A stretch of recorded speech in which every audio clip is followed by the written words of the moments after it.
आज उल्हास नवभारत साक्षरता परीक्षा जिल्हा परिषद प्राथमिक शाळा हौदमळा येथे आनंदी वातावरणामध्ये संपन्न होत आहे. त्यामध्ये एक परीक्षार्थी यांची मुलाखत आपण घेत आहोत. मीनाई, आज जी परीक्षा झालेली आहे त्याबद्दल तुमचं काय मत आहे? व्यक्त करा तुमचं जरा मत, बोला. आज जी परीक्षा झाली त्यात माझं मन समाधानी आहे. आनंद वाटला. बर. असंच आम्हाला लिहिता वाचता यावं आणि दीपा मॅडमने आमची चांगली प्रगती करून घेतलेली आहे त्याबद्दल तिचा आभार आहोत. अरे वा वा, छान छान.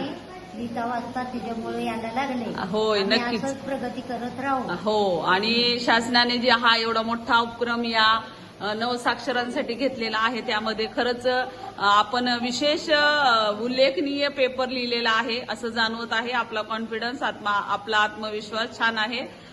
धन्यवाद मीनाई. आणि जे आपले शेजारी पाजारी आहेत त्यांना सुद्धा तुम्ही काही करायचं आहे, साक्षर बनवण्याचा प्रयत्न करायचा आहे. आलं लक्षात? ओके, धन्यवाद, थँक्यू.